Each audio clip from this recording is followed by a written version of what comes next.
शिवगंज नाम के गांव में कृष्णा नाम का एक युवा लकड़हारा रहता था।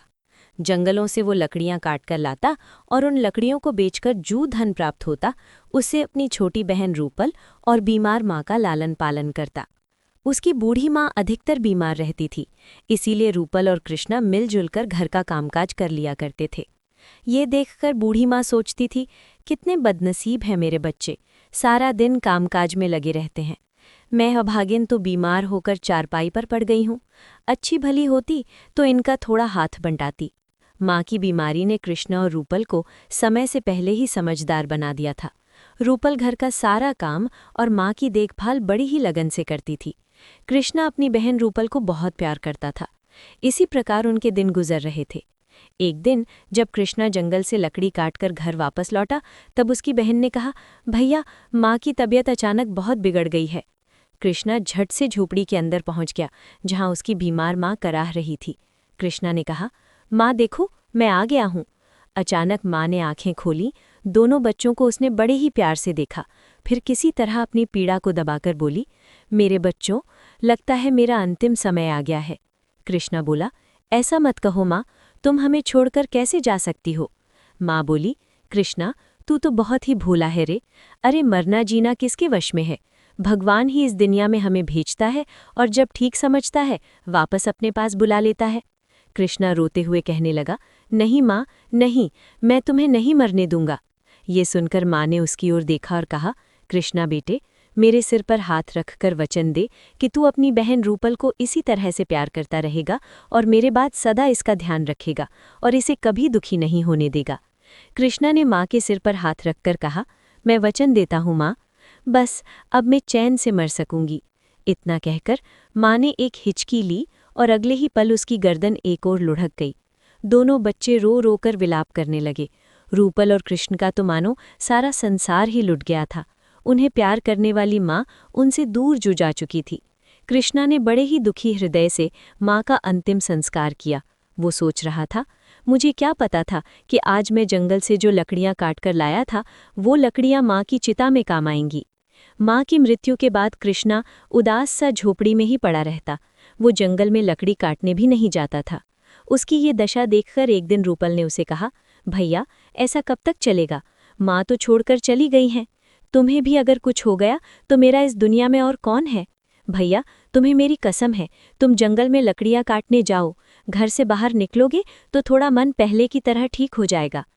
ठीक है रूपल, यदि तुम्हारी ऐसी ही इच्छा है तो मैं लकड़ी काटने जंगल में जरूर जाऊंगा। उदास मन से कृष्णा ने कुल्हाड़ी उठाई और जंगल की ओर चल पड़ा। इस प्रकार एक बार फिर से रूपल और कृष्ण का जीवन पुराने ढर्रे पर चल पड़ा। एक दिन शाम को थका हारा कृष्ण जब घर वापस लौटा तो बोला, रूपल, आज तो बहुत ही थक गया हूँ। ये कहकर वो बिना हाथ मुंह धोए चारपाई पर लेट गया। ये देखकर रूपल मुस्कुराकर बोली, भैया, मेरी बात मानो, अब तुम विवाह कर लो। कृष्णा बोला, रूपल, ये तुम क्या कह रही हो। रूपल मुस्कुराते हुए बोली, भैया, शाम को जब तुम थके हारे घर वापस आया करोगे तो भाभी तुम्हारे पांव दबाया करेगी। वो हम दोनों की खूब देखभाल करेगी। कृष्णा बोला, रूपल, तुम्हारा सुझाव तो अति उत्तम है, परंतु क्या भैया। रूपल ने बीच में ही बोल दिया तो कृष्णा बोला, हम ठहरे गरीब, भला कौन अपनी बेटी मुझ फटीचर के साथ ब्याहेगा। रूपल बोली, भला ये भी कोई बात हुई भैया, क्या गरीबों का विवाह नहीं होता। कृष्णा बोला, मैंने ऐसा कब कहा, गरीबों का भी विवाह होता है। रूपल बोली, तब तुम्हें भी अपना ब्याह करना होगा, यही मेरी जिद है। कृष्णा बोला, अच्छा ठीक है मेरी बहन, जैसे ही कोई योग्य लड़की मुझे दिखाई देगी मैं उसके साथ ब्याह कर लूंगा। इस घटना के दूसरे ही दिन की बात है। कृष्णा लकड़ी काटने जंगल में गया, तभी उसे किसी के रोने की आवाज सुनाई दी। वो आवाज सुनकर कृष्णा चौंक गया और सोचने लगा, ये तो किसी औरत के रोने की आवाज है। कृष्णा अनुमान से उस दिशा की ओर बढ़ रहा था जिधर से रोने की आवाज आ रही थी। कुछ दूर जाने पर ही नदी के तट पर उसे एक युवती बैठी हुई दिखाई दी जो लगातार रो रही थी। कृष्णा उस लड़की के पास पहुंचा और बोला, तुम कौन हो और इस जंगल में बैठकर क्यों रो रही हो। युवती रोते हुए कहने लगी, मैं बहुत ही अभागिन हूँ, मेरा सब कुछ इस जंगल में लुट गया। कृष्णा बोला, तुम्हारे साथ जो भी दुर्घटना घटी है मुझे विस्तार से उसके बारे में बताओ, शायद मैं तुम्हारी कुछ सहायता कर सकूं। युवती ने बताना शुरू किया, मेरा नाम सुपर्णा है। मैं अपने माता पिता और भाई के साथ इस जंगल से गुजर रही थी। मेरे भाई ने इस नदी में नहाने की जिद की। उसकी जिद के आगे झुककर मेरे माता पिता ने उसे नदी में नहाने की आज्ञा दे दी।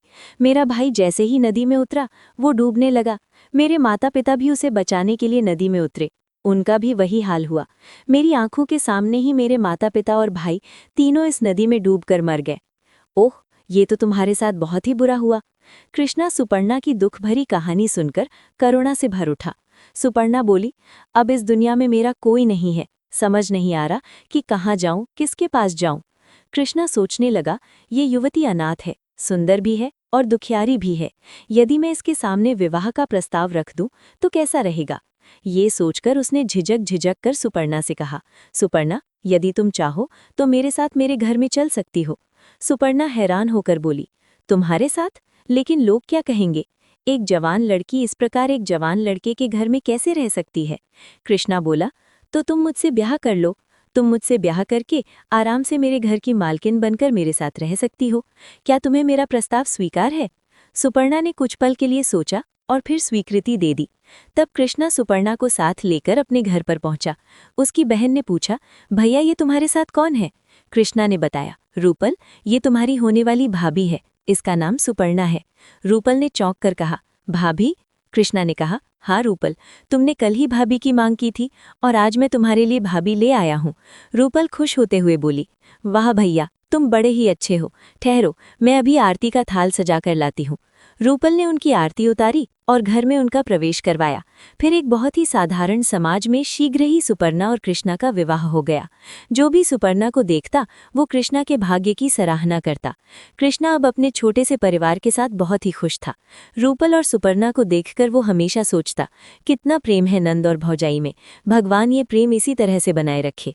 लेकिन नियति को शायद कुछ और ही मंजूर था। एक दिन सुपर्णा ने कृष्णा से कहा, सुनिए जी, रूपल अब जवान हो गई है, क्या उसके विवाह के बारे में नहीं सोचोगे? कृष्णा बोला, रूपल का विवाह तो करना ही है, पर वो मुझे जान से भी ज्यादा प्यारी है। मैं उसे अपने से दूर नहीं कर सकता। सुपर्णा एकदम से बोली, क्या मतलब? कृष्णा बोला, मतलब ये है कि मैं चाहता हूं कि रूपल का विवाह करके हम उसके पति को भी अपने पास ही रख लेंगे। सुपर्णा ने पूछा, तो क्या उसे घर जामाई बनाओगे? कृष्णा बोला, और नहीं तो क्या। इस प्रकार रूपल हमेशा मेरी आंखों के सामने ही रहा करेगी। सुपर्णा बोली, वाह, बड़े ही विचित्र विचार हैं तुम्हारे। कृष्णा की बात सुनकर सुपर्णा चकित रह गई थी और रूपल के प्रति उसके मन में कटुता उभर आई थी। वो सोचने लगी, इस प्रकार तो ये रूपल हमेशा शिला बनाकर मेरी छाती पर ही धरी रहेगी। एक दिन की बात है, जब रूपल पानी लेकर आ रही थी, उसने देखा कि कोई औरत और उसकी भाभी दोनों आपस में बातें कर रही हैं। रूपल ने जब ये देखा तो सोचने लगी, भाभी के पास तो कमला मौसी बैठी हुई है। कमला मौसी तो लगाई बुझाई के लिए जगत प्रसिद्ध है। जरूर मौसी भाभी को कुछ सिखा पढ़ा रही होगी। मुझे छिपकर उनकी बातें सुननी चाहिए। वो झोपड़ी के द्वार के पास ही छिपकर खड़ी हो गई। अंदर झोपड़ी में बैठी कमला मौसी सुपर्णा से पूछ रही थी, बहू, कैसे दिन गुजर रहे हैं? मज़े में तो हो? सुपर्णा बोली, कहाँ मज़े में हूँ मौसी, बस जो दिन गुजर जाए ठीक है। कमला मौसी बोली, क्यों, ऐसा क्यों कहा तुमने? बहू, क्या तुम्हें कोई दुख है? सुपर्णा उदास होकर बोली, मौसी, सबसे बड़ा दुख तो रूपल का ही है। रूपल का ब्याह कैसे हो? इस रूपल ने मेरे जीवन में जहर घोल दिया है। मेरे पति दिन रात रूपल के सुख की बात ही सोचते रहते हैं। पता नहीं कब पराए घर जाएगी। ऐसा कहकर सुपर्णा ने रूपल के प्रति अपने दिल की भड़ास निकाल दी। कमला मौसी ने उसकी हाँ में हाँ मिलाई। सो तो तुम ठीक कह रही हो बहू, रूपल अब बड़ी हो गई है। अब तो कृष्णा को उसका विवाह कर ही देना चाहिए। ब्याह हो तो वो विदा होकर अपने घर जाए। सुपर्णा बोली, मेरे ऐसे भाग्य कहाँ मौसी, जो रूपल विदा होकर अपने घर में जाए। वो तो पत्थर बनकर हमेशा मेरी छाती पर ही धरी रहेगी। ये कहकर सुपर्णा ने रूपल के प्रति कृष्णा के विचारों के बारे में विस्तार पूर्वक कमला मौसी को बता दिया। सुपर्णा की सारी बात जानकर कमला मौसी ने सहानुभूति से उसकी ओर देखा और कहा, बहू, कृष्णा तो तुम्हारे साथ बहुत ही ज्यादा अन्याय कर रहा है। सुपर्णा बोली, और नहीं तो क्या कमला मौसी, रूपल तो मेरे लिए जी का जंजाल बनकर रह गई है। सुपर्णा का एक एक शब्द झोपड़ी के बाहर खड़ी हुई रूपल के कलेजे में तीर बनकर चुभ रहा था। वो सोचने लगी, तो सुपर्णा भाभी मुझे छाती पर रखा हुआ पत्थर समझती है। दुख के कारण वो स्तब्ध सी खड़ी रह गई। इस अवस्था में जो घड़ा उसने पकड़ रखा था वो छूट गया और धड़ाम की आवाज करता हुआ फूट गया। घड़े के टूटने की आवाज सुनकर सुपर्णा चौंक गई और बोली, कौन है झोपड़ी के बाहर? सुपर्णा का कथन सुनकर रूपल ने दुख से नजर झुकाते हुए कहा, और कोई नहीं है भाभी, बाहर मैं हूँ, तुम्हारे जी का जंजाल। फिर रूपल सर झुकाए हुए उसके सामने आ गई। उसे देखकर एक क्षण के लिए सुपर्णा घबरा गई, फिर होठों पर फीकी मुस्कान लाते हुए बोली, क्या कहती हो रूपल? तुम भला मेरे जी का जंजाल कैसे हो सकती हो? तुम तो मेरी प्यारी प्यारी इकलौती ननद हो। रूपल बोली, भाभी, दिल में लगे घाव पर शब्दों की लीपापोती ना करो। बाहर खड़ी होकर मैंने तुम्हारे और कमला मौसी के बीच हुए सारे वार्तालाप को सुन लिया है। मैं जान गई हूँ कि मेरे प्रति तुम्हारे विचार कैसे हैं। मैं किसी के दिल पर बोझ बनकर नहीं रहना चाहती हूँ। तुम्हारा घर परिवार तुम्हें ही मुबारक हो। अब मैं इस घर में एक पल के लिए भी नहीं रहूंगी। सुपर्णा बोली, कहाँ जाओगी तुम? रूपल बोली, कहीं भी भाभी, दुनिया बहुत बड़ी है, कहीं ना कहीं मुझे सर छुपाने की जगह मिल ही जाएगी। ये सुनकर सुपर्णा बोली, ऐसी बात है तो कल की जाती आज ही चली जाओ, मैं तुम्हें रोकूंगी नहीं। ये सुनकर रूपल की आंखों में आंसू भर आए। उसने एक नज़र झोपड़ी को चारों ओर से देखा, फिर तेजी से मुड़कर झोपड़ी से बाहर निकल गई। ये देखकर मौसी बोली, भगवान ने तेरी सुन ली, रूपल खुद ही घर छोड़कर चली जा रही है। सुपर्णा बोली, मौसी, आज मैं बहुत ही खुश हूँ, अब सारे घर में मेरा ही राज होगा। इधर रूपल चलती गई, उसके पीछे गांव पर गांव छूटते गए, पर रूपल के पांव नहीं रुके। वो सोचती, सब झूठ है, इस दुनिया में कोई किसी का नहीं होता, सब रिश्ते नाते झूठे हैं। दूसरी ओर शाम को कृष्णा जंगल से अपने घर पहुंचा और बोला, सुपर्णा, रूपल कहीं दिखाई नहीं दे रही, कहाँ गई है? सुपर्णा बोली, ननद जी तो इसी प्रकार गांव में घूमती रहती हैं, घर के काम में तो उनका मन लगता ही नहीं है। उनका कहीं कोई ठौर ठिकाना हो तो मैं बताऊं। पत्नी के स्वर में कटुता को कृष्णा ने पहचान लिया। उसने सुपर्णा को तीखी नजरों से देखते हुए कहा, सुपर्णा, क्या कह रही हो? जल्दी बताओ, रूपल कहाँ है? सुपर्णा बोली, रूपल घर छोड़कर चली गई है। कृष्णा पर मानो वज्रपात हो गया हो। वो बोला, क्या कहा? रूपल घर छोड़कर चली गई? लेकिन क्यों? तब सुपर्णा ने कृष्णा को रूपल के जाने की घटना बता दी। सारी बात जानकर कृष्णा ने घृणा से सुपर्णा की ओर देखा और कहा, सुपर्णा, तुमने ही मेरी भोली भाली बहन को घर से निकाला है। तू बड़ी ही एहसान फरामोश है। रूपल ने आरती के थाल के साथ तेरा स्वागत किया था, उसी को तूने घर से निकाल दिया। ऐसा करके तूने मेरी स्वर्गीय माँ की आत्मा को बड़ा ही दुख पहुंचाया है। अब संभाल अपना घर, मैं रूपल को ढूंढने जा रहा हूँ। अब मैं लौटूंगा तो उसी को साथ लेकर लौटूंगा, वरना कभी तेरा मुंह ना देखूंगा। इतना कहकर कृष्णा रूपल की खोज में चल दिया। वो उस दिशा में चलने लगा जिस दिशा में उसकी बहन गई थी। इधर जब रूपल लगातार चलती हुई वन में एक आश्रम के समीप पहुंची तो अचानक उसका सर चकराया और वो भूमि पर गिरकर मूर्छित हो गई। कुछ देर बाद जब उसे होश आया तो उसके सामने एक ऋषि महाराज बैठे थे। रूपल ने कहा, मैं कहाँ पर हूँ? ऋषि बोले, बेटी, इस समय तुम पुरंदर ऋषि के आश्रम में हो। रूपल ने पूछा, मैं यहाँ पर कैसे आ गई ऋषिवर? ऋषि ने बताया, बेटी, तुम हमारे आश्रम के बाहर बेहोश होकर गिरी पड़ी थी, हम तुम्हें उठाकर यहाँ पर ले आए हैं। रूपल दुखी मन से बोली, आप मुझे यहाँ पर क्यों ले आए? मुझे जंगली जानवरों के भरोसे ही छोड़ दिया होता। ऋषि बोले, क्या कहती हो बेटी, तुम्हें मरने के लिए जंगली जानवरों के भरोसे पर छोड़ देता? रूपल बोली, हाँ ऋषिवर, अब मेरे जीवन में रखा ही क्या है, मुझे जीने की कोई लालसा नहीं है ऋषिवर। ऋषि बोले, लगता है बेटी तू दुखों की मारी हुई है, मुझे अपनी पूरी कहानी सुनाओ ताकि मैं उस कारण को जान सकूं जिसकी वजह से तुम्हारे मन में जीवन के प्रति अरुचि उत्पन्न हो गई है। तब रूपल ने पुरंदर ऋषि को अपने विषय में सारी बातें विस्तार पूर्वक बता दी। रूपल के विषय में सब कुछ जानने के पश्चात पुरंदर ऋषि ने उससे कहा, बेटी, तुम्हारी भाभी से सुपर्णा ने तुम्हारे साथ बहुत ही अन्याय किया है, परंतु इसका मतलब ये नहीं कि तुम अपने जीवन में आई कठिनाइयों से हार मान लो। रूपल रोते हुए बोली, तो आप ही बताइए ऋषिवर, इस विशाल दुनिया में मैं कहाँ पर जाऊं? ऋषि ने कहा, बेटी, तुम्हें कहीं जाने की आवश्यकता नहीं है, आज से मेरी बेटी बनकर तुम इसी आश्रम में ही रहोगी। इधर कृष्णा रूपल की खोज में गांव-गांव भटकता रहा, उधर रूपल आश्रम में रहकर जीवन गुजारने लगी। वो आश्रम की साफ सफाई करती, पूजा अर्चना के लिए वन में जाकर फूल तोड़कर लाती, वो सरोवर से जल भरकर लाती। अब यही उसकी दिनचर्या थी। एक दिन जब वो सरोवर से पानी ले रही थी, तभी उसे एक आवाज सुनाई दी, रूपल, ओ रूपल। रूपल ने तत्काल ही पलटकर पीछे की ओर देखा और बोली, भैया, तुम? कृष्णा बोला, रूपल, तुझे मैंने कहाँ कहाँ नहीं ढूंढा, कहाँ कहाँ नहीं खोजा, तू मुझे छोड़कर क्यों चली आई? कृष्णा दौड़कर उसके पास आया और बोला, रूपल, इस प्रकार वन में तू क्या कर रही है? चल, घर वापस चल। रूपल ने स्नेह से कृष्णा की ओर देखते हुए कहा, भैया, वो सुपर्णा भाभी का घर है, मेरा नहीं। ईश्वर ने मुझसे मेरे माता पिता छीन लिए और भाभी ने मेरा सगा भाई भी छीन लिया। अब इस संसार में ईश्वर के सिवाय मेरा कोई नहीं है। तुम घर वापस लौट जाओ भैया, मैं इस वन में रहकर ही अपना शेष जीवन गुजारूंगी। कृष्णा बोला, रूपल, इतनी जिद ना करो, मेरा कहा मानो और घर वापस लौट चलो। मैंने माँ को वचन दिया था कि तुम्हारी रक्षा करूंगा। अगर तुम नहीं चल रही तो मैं भी वापस लौटकर नहीं जाऊंगा। मैं भी तुम्हारे साथ इसी वन में रहूंगा। रूपल बोली, भैया जैसी तुम्हारी मर्जी हो वैसा करो, मुझे इन बातों से कोई फर्क नहीं पड़ता।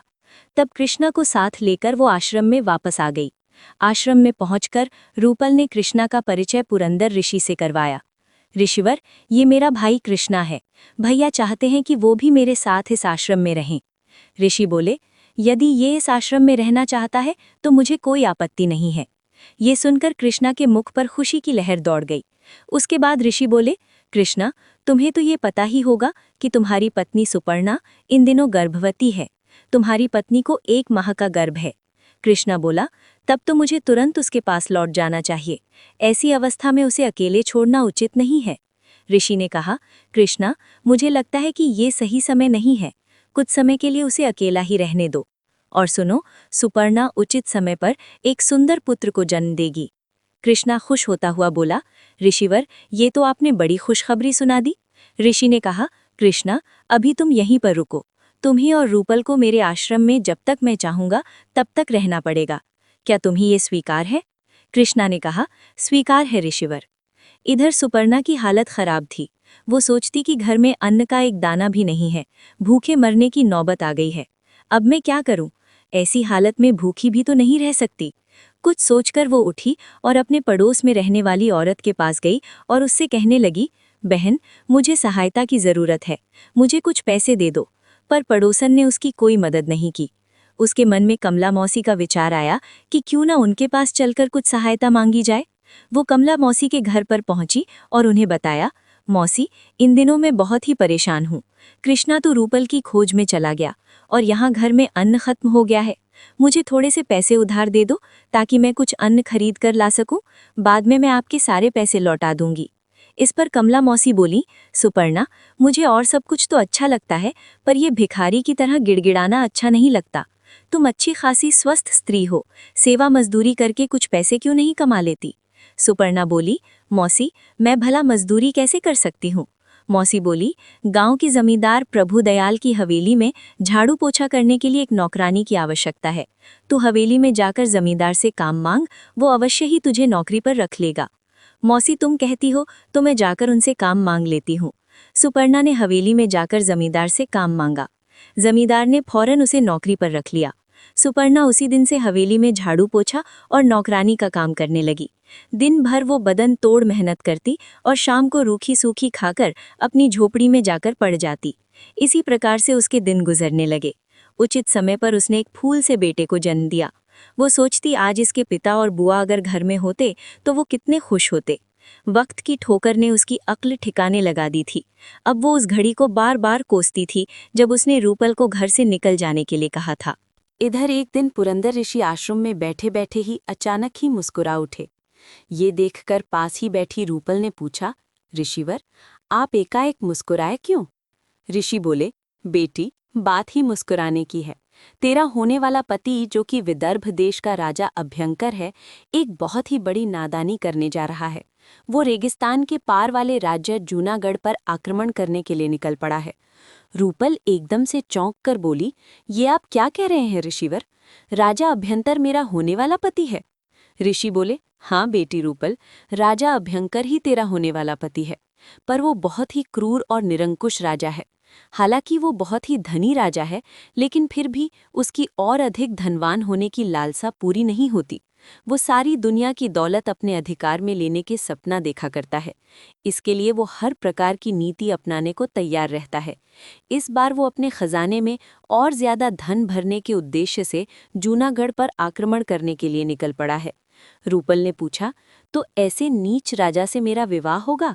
ऋषि बोले, हाँ बेटी, विधाता ने तेरे भाग्य में ऐसा ही लिखा हुआ है, लेकिन तू चाहे तो होने वाले पति के स्वभाव को बदल सकती है। रूपल ने पूछा, वो कैसे ऋषिवर? ऋषि ने बताया, तुझे साधु का वेश बनाकर उस रेगिस्तान में जाना होगा जिस रेगिस्तान से इस समय राजा अभ्यंकर अपनी सेना के साथ गुजर रहा है। वहां जाकर तुझे जो काम करना है, अब मैं तुझे उसी के विषय में समझाता हूँ। पुरंदर ऋषि धीरे धीरे रूपल को कुछ समझाने लगे। सारी बातें समझाने के पश्चात ऋषि बोले, बेटी रूपल, अब तुम एक पल के लिए अपनी आंखें बंद कर लो। जो आज्ञा ऋषिवर। रूपल ने तत्काल ही अपनी आंखें बंद कर ली। एक पल के बाद जब रूपल ने आंखें खोली तो वो एक साधु के वेश में बदल चुकी थी। वो बोली, ये तो मैं सचमुच ही साधु बन गई। ऋषि ने कहा, रूपल, अब एक पल के लिए तुम दोबारा से अपनी आंखें बंद करो। एक पल बाद जब तुम आंखें खोलोगी तो अपने आप को रेगिस्तान में खड़ा पाओगी। और एक पल के बाद जब रूपल ने अपनी आंखें खोली तो वो रेगिस्तान में खड़ी थी। इधर राजा अभ्यंकर अपनी सेना के साथ रेगिस्तान में बढ़ा चला जा रहा था। तभी जोर से आंधी चली। वो तूफानी हवा रेत के टीले इधर उधर फेंक रही थी। ऐसा लग रहा था जैसे कोई प्रलय आने वाली हो। तूफान से डरकर अचानक राजा अभ्यंकर का ऊंट भागने लगा। अभ्यंकर ने उसकी लगाम खींचकर उसे रोकने का बहुत प्रयास किया, परंतु वो भागता ही रहा। बहुत देर तक वो इसी तरह भागता रहा। जब तूफान कुछ रुका तो वो भी रुक गया। उसे दूर दूर तक रेत ही रेत नजर आ रही थी। सैनिक भी उससे पीछे छूट चुके थे। उसे दिशा भ्रम हो गया था। वो समझ नहीं पा रहा था कि ऊंट को किस दिशा की ओर ले जाए। बहुत देर तक वो इसी प्रकार भागता रहा। भूख और प्यास के कारण वो बेहाल हो रहा था। जैसे जैसे सूरज चढ़ रहा था, उसकी प्यास बढ़ती ही जा रही थी। चिलचिलाती धूप में उसका गला सूख रहा था और गले में कांटे से चुभ रहे थे। वो सोचने लगा, यदि मुझे कुछ देर तक और पानी नहीं मिला तो मैं प्यास के कारण तड़प कर मर जाऊंगा। तभी उसकी नज़र रेगिस्तान में आते हुए एक साधु पर पड़ी। वो सोचने लगा, तपते रेगिस्तान में साधु। साधु जब पास आ गया तब राजा ने बोला, साधु बाबा, मैं विदर्भ देश का राजा अभ्यंकर हूँ। इस रेगिस्तान में रास्ता भटक गया हूँ। साधु बोले, वही राजा अभ्यंकर जिसकी धन दौलत की भूख कभी मिटती ही नहीं। अभ्यंकर शर्मिंदगी भरे स्वर में बोला, जी साधु बाबा, पर इस समय मैं मुसीबत में हूँ। प्यास के कारण मेरा गला सूख रहा है। क्या आप मुझे ऐसी जगह बता सकते हैं जहाँ मुझे पीने का पानी मिल जाए? पानी तो मेरे कमंडल में ही है। वैसे यहाँ कोसों दूर तक पानी का नामो निशान नहीं है। अभ्यंकर बोला, साधु बाबा, मेहरबानी करके आप मुझे थोड़ा सा पानी पिलाकर मेरी जान बचाइए। मैं आपका ये एहसान कभी नहीं भूलूंगा। साधु बोले, इस रेगिस्तान में पानी की एक एक बूंद बहुत ही कीमती है। ये पानी मैं तुम्हें यूं ही नहीं पिला सकता। पहले ये बताओ कि पानी के बदले में तुम मुझे क्या दोगे? अभ्यंकर बोला, इस समय तो मेरे पास ये ऊंट और हीरे मोती के कुछ आभूषण हैं। ये सब मैं आपको दे दूंगा। बस आप जल्दी से पानी पिलाकर मेरी जान बचाइए। साधु बोले, बस इतनी ही कीमत दोगे इस पानी की? अभ्यंकर बोला, इस समय मेरे पास और कुछ भी नहीं है। हाँ, विदर्भ पहुंचकर आप जो चाहेंगे मैं दे दूंगा। तो सुनो, मुझे इस प्यास बुझाने के बदले में तुम्हारा राज्य और खजाना चाहिए। कहो, मंजूर है? साधु की बात सुनकर राजा कुछ पल के लिए सोच में पड़ गया, परंतु उसे प्यास के कारण मौत मंजूर नहीं थी। इसीलिए वो बोला, ठीक है, मैं सब कुछ आपको सौंपने को तैयार हूँ। तब साधु ने मुस्कुराकर पानी का कमंडल अभ्यंकर को दे दिया। राजा अभ्यंकर गटागट पानी पीने लगा। पानी बहुत ही ठंडा और मीठा था। उसे पीकर अभ्यंकर ने तृप्ति की सांस ली। पानी पीने के बाद वो साधु से बोला, आपके कमंडल का पानी पानी नहीं, अमृत है। इसे पीकर मेरी जान में जान आ गई। मैं आपका बहुत बहुत धन्यवाद देता हूँ साधु बाबा। ये शब्द सुनकर साधु को क्रोध आ गया। वो बोले, साधु अब मैं नहीं, तुम हो अभ्यंकर। मैं अब विदर्भ का राजा हूँ। विदर्भ के राजा को साधु कहने की गुस्ताखी तुमने कैसे की? अरे साधु तो तुम हो। तुम्हारे पास अब एक भी कौड़ी नहीं रही। अभ्यंकर बोला, आप इस मूर्ख को क्षमा करें। सचमुच मुझसे बड़ी ही गलती हो गई। आप ठीक कहते हैं, मैं सचमुच साधु हूँ और आप राजा हैं। साधु हंसने लगा। अभ्यंकर हैरानी से उसकी ओर देखकर बोला, इस उजाड़ रेगिस्तान में आपको हंसने के लिए भला कौन सी बात मिल गई? साधु बोले, मैं तो तुम पर ही हंस रहा हूँ। तुमने धन दौलत, सोना चांदी, महल, इन सब के पीछे अपना दीन ईमान छोड़ दिया। हजारों लोगों का खून बहाया, अपनी प्रजा पर अत्याचार किया, तब जाकर ये दौलत इकट्ठी हुई। पर इस दौलत की कीमत आखिर क्या निकली? 2 चुल्लू पानी। क्या इसीलिए तुमने लूटपाट मचाई थी? क्या इसीलिए तुमने प्रजा पर अत्याचार किए थे? साधु की बातें सुनकर अभ्यंकर पत्थर के बुत की तरह खड़ा रह गया। उसका दिमाग चकराने लगा। वो सोचने लगा, साधु महाराज सच ही तो कह रहे हैं। उसका मन पश्चाताप से भर उठा। वो शर्मिंदा होकर साधु से बोला, आपने मेरी आंखें खोल दी। साधु बोले, राजन, तुम अब भी विदर्भ के राजा हो। जाओ, वापस जाकर अपनी प्रजा के दुख दर्द जानने की कोशिश करो, लोगों की भलाई में बाकी दिन गुजारो। उस दौलत को खजाने की अंधेरी कोठरी में बंद ना रखो, बल्कि अच्छे कार्यों में इन्हें लगाओ। यही तुम्हारा प्रायश्चित होगा। अभ्यंकर बोला, ठीक है साधु बाबा, आप जो कहेंगे मैं वही करूंगा। तभी उसके सैनिक उसे ढूंढते हुए वहां पर आ पहुंचे। सेनापति आगे बढ़कर उससे बोला, महाराज, आप कहाँ चले गए थे? हमने आपको बहुत खोजा। आज्ञा दे तो अब आगे की ओर प्रस्थान करें। अभ्यंकर बोला, सेनापति जी, अब हम आगे नहीं, वापस विदर्भ चलेंगे। अभ्यंकर ने विनयपूर्वक साधु से कहा, साधु बाबा, मेरी विनती है, आप भी हमारे साथ विदर्भ चलिए।